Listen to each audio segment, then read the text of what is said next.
ನೀವು ಮಾತಾಡಪ್ಪ, ಯಾಕೆ ಸ್ಟಾಪ್ ಮಾಡ್ತೀರಿ? ನಮ್ಮ ರೈತರ ಬಗ್ಗೆ ಏನು ತೊಂದರೆಗಳು ಬಿಚ್ಚಿರ್ತಕ್ಕಂಥ ಪ್ರಯತ್ನ ಮಾಡಿನ ಅಧ್ಯಕ್ಷರೇ. ಇವತ್ತು ನಮ್ಮ ಭಾಗದ ಸಚಿವರು ನಮ್ಮ ಕಡೆ ಅವರು ಅದು 20 ನಿಮಿಷ ಆಯ್ತು, ಬೇಕು 5 ನಿಮಿಷ ಮಾತಾಡಿಲ್ಲ ಅಧ್ಯಕ್ಷರೇ. ಟೈಮ್ ರಿನ್ಯೂವಲ್ ನೋಡಿ, ಟೈಮ್ ಇಲ್ಲಿದ್ದೆ ನನಗೆ ಯಾಕೆ ಹಿಂಗ್ ಮಾಡ್ತೀರ ಅಧ್ಯಕ್ಷರೇ ನೀವು? ನೋಡಿ ನಾನು ಅಧ್ಯಕ್ಷರೇ, ನಾ ಇಲ್ಲಿ MLA ಆಗಿ ಬರ್ಬೇಕಾದ್ರೆ ಹಿಮಾಲಯ ಪರ್ವತ ಏರ್ ಬಂದಂಗದ ಅಧ್ಯಕ್ಷರೇ. ಹೌದಪ್ಪ, MLA ಆಗ್ಲಿಕ್ಕೆ ಮತ್ತೆ ಅಸೆಂಬ್ಲಿ ಬರ್ಲಿಕ್ಕೆ ಕುದುರೆ ಮೇಲೆ ಕೂತು ಬಂದಿಲ್ಲ. ಆಯ್ತು, ಹೇಳಿ ಕೇಳಿ. ಹಿಮಾಲಯ ಪರ್ವತ 10 ಬಂದಂಗದ ನಾ MLA ಆಗಿ ಬರ್ಲಿಕ್ಕೆ. ನಾನೇನ್ ಮಾಡ್ಲಿಕ್ಕೆ? ನಮ್ಮಂತವ್ರಿಗೆ ಒಂದು 20 ನಿಮಿಷ ಟೈಮ್ ಕೊಡಲ್ಲ ಅಧ್ಯಕ್ಷರೇ. 20 ನಿಮಿಷ ಆಯ್ತು, 5 ಮಿನಿಟ್ ಮಾತಾಡಿಲ್ಲ ಅಧ್ಯಕ್ಷರೇ. ನಾನು ನೀವು ತೆಗೀರಿ ಅಧ್ಯಕ್ಷರೇ.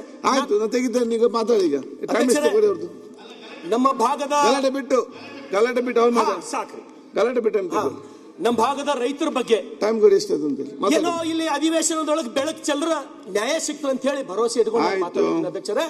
ಇವತ್ತು ಪ್ರಿಯಾಂಕ್ ಖರ್ಗೆ ಅವರಿಗೆ ಮತ್ತು ಈ ಸರ್ಕಾರಕ್ಕ ನಮ್ಮ ಭಾಗದ ಜನರ ಸಮಸ್ಯೆಗಳೇನು, ಯಾದಗಿರಿ, ಕಲಬುರಗಿ, ಬೀದರ್ ಭಾಗದ ಸಮಸ್ಯೆಗಳೇನಂತಕ್ಕಂಥದ್ದು ಪ್ರೊಫೆಸರ್ ಗೋವಿಂದ್ರ ಅವರು ವರದಿ ಬಹುತೇಕ ನಿಮ್ ಕೈ ಸೇರೋದೀಗ ಅಧ್ಯಕ್ಷರೇ. ಆ ವರದಿ ಒಂದ್ ವೇಳೆ ಹೊರಗೆ ಬಂದಾಗ ಬಹುತೇಕ ನಮ್ಮ ಹೃದಯ ಅಂತ ಹೇಳಿ ಒಂದ್ ವೇಳೆ ಇತ್ತಂದ್ರೆ ಅದು ಓದವ್ರ ಕಣ್ಣೀರ್ ಇಡ್ತೀವಿ ಅಧ್ಯಕ್ಷರೇ. ಅಂತ ಭಯಾನಕ ಪರಿಸ್ಥಿತಿ ಕಲಬುರಗಿ, ಯಾದಗಿರಿ ಮತ್ತು ಬೀದರ್ ರೈತರ ಪರಿಸ್ಥಿತಿ ಇದೆ ಅಧ್ಯಕ್ಷರೇ. ಇವತ್ತು ಕಂದಾಯ ಇಲಾಖೆಗೆ ಬಂದಾಗ ಅಧ್ಯಕ್ಷರೇ, ನಮ್ಮ ಭಾಗದೊಳಗೆ ಎಷ್ಟು ಜನ ಮುಗ್ಧರ ಅಂದ್ರು. ವಿಶೇಷವಾಗಿ ಅಧ್ಯಕ್ಷರೇ, ಇಡೀ ಕರ್ನಾಟಕ ರಾಜ್ಯದೊಳಗೆ 224 ಮತಕ್ಷೇತ್ರದೊಳಗ ಹೈಯೆಸ್ಟ್ ಯಾರೇ ಗುಳೆ ಹೋಗಿದ ಮತಕ್ಷೇತ್ರ ಅದ ಅಂದ್ರೆ ಅದು ಬಸವ ಕಲ್ಯಾಣ್. ಹೈಯೆಸ್ಟ್ ಮತ ಗುಳೆ ಹೋಗಿದಂಥದ್ದು ಅದು ಬಸವ ಕಲ್ಯಾಣ್. ಅಷ್ಟು ಮುಗ್ಧ ಜನ ನನ್ನ ಜನ ಅಧ್ಯಕ್ಷರೇ. ಕಂದಾಯ ಇಲಾಖೆ ತಹಸೀಲ್ ಆಫೀಸ್ಗೆ ಒಂದ್ ವೇಳೆ ನನ್ನ ಜನ ಹೋದ್ರ ಇವತ್ತಿಗೆ ಬಿ ಚಪ್ಪಲ್ ಹೊರಗಿಟ್ಟಿಗೆಸಿಂದ ತಹಸೀಲ್ ಆಫೀಸ್ದೊಳಗೆ ಹೋಗ್ತಾರೆ ಅಧ್ಯಕ್ಷರೇ. ಚಪ್ಪಲಿ ಕಳೆದು ತಹಸೀಲ್ದಾರ್ ಅಂದ್ರೆ ಅಷ್ಟು ಗೌರವ ನಮ್ಮ ಕಡೆ, ಚಪ್ಪಲಿ ಕಳೆದು ಒಳಗೆ ಹೋಗ್ತಾರೆ ಅಧ್ಯಕ್ಷರೇ. ಆದ್ರೆ ಒಂದು ನಾನು ಕೃಷ್ಣ ಬೈರೇಗೌಡರು ಇಲ್ಲ ಅಧ್ಯಕ್ಷರೇ. ಕೆಲವೊಂದು ಕೆಲಸಗಳು ಕೃಷ್ಣ ಬೈರೇಗೌಡರು ಒಳ್ಳೆ ಕೆಲಸ ಮಾಡ್ಯಾರ ಅಧ್ಯಕ್ಷರೇ. ನಾನು ಬರೀ ಟೀಕೆ ಮಾಡದೆ ಏನು ಮಾಡ್ತಾ ಇಲ್ಲ ಅಧ್ಯಕ್ಷರೇ. ಇವತ್ತು ತಹಸೀಲ್ದಾರ್ ಬಂತ ಅಧ್ಯಕ್ಷರೇ, ಇವತ್ತ ಪಾವತಿ ಕೊಡೋದಾಗಿರ್ಬೋದು, ಕಂದಾಯ ಗ್ರಾಮಗಳದೊಳಗ ಹಕ್ಕು ಪತ್ರ ವಿತರಣೆ ಮಾಡೋದಾಗಿರ್ಬೋದು, ರೆಕಾರ್ಡ್ ರೂಮ್ ಡಿಸ್ಲೀಕರಣ ಮಾಡೋದಾಗಿರ್ಬೋದು, ಒಳ್ಳೆ ಕೆಲಸ ಮಾಡಿರೋ ಅಧ್ಯಕ್ಷರೇ.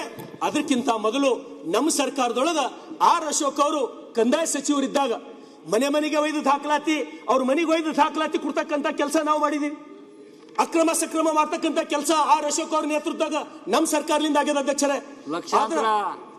ನೀವು ಮಾತಾಡಬಹುದು ಮಾತಾಡ್ರಿ ಅಧ್ಯಕ್ಷರೇ. ಆದ್ರೆ ನನ್ನ ಕಳಕಳಿ ಏನು ಅಂದ್ರೆ ಅಧ್ಯಕ್ಷರೇ, ಇವತ್ತು ನಮ್ಮಲ್ಲಿ ಜನ ವಿಧವಾ ವೇತನ ತಗೋಬೇಕಂದ್ರ, ವೃದ್ಧಾಪ್ಯ ವೇತನ ತಗೋಬೇಕಂದ್ರ, ಅಂಗವಿಕಲ ವೇತನ ತಗೋಬೇಕಂದ್ರೆ ಅಧ್ಯಕ್ಷರೇ, ಈ ಪಾಯಿಂಟ್ ಸ್ವಲ್ಪ ಲಕ್ಷ ಕೊಟ್ಟು ಕೇಳ್ಬೇಕು. ತಾವು ವೇತನ ತಗೋಬೇಕಂದ್ರೆ ಅಧ್ಯಕ್ಷರೇ ಏನು ಮಾನದಂಡ ಮಾಡ್ರಿ ಅಂದ್ರ, ಅವ್ರ ಇನ್ಕಮ್ ಎಷ್ಟಿರ್ಬೇಕಂದ್ರೆ ಬರೇ ವರ್ಷಕ್ಕೆ 32,000 ರೂಪಾಯಿ ಇನ್ಕಮ್ ಇದ್ರಷ್ಟೇ ಆ ವೇತನಕ್ಕೆ ಅವ್ರು ಎಲಿಜಿಬಲ್ ಆತಾರ. ಮೊದಲು BPL ಕಾರ್ಡ್ ಇದ್ದವ್ರು ಇನ್ನೂ ಕೊಡ್ತಾ ಇರ್ಲಿಲ್ಲ ಅಧ್ಯಕ್ಷರೇ.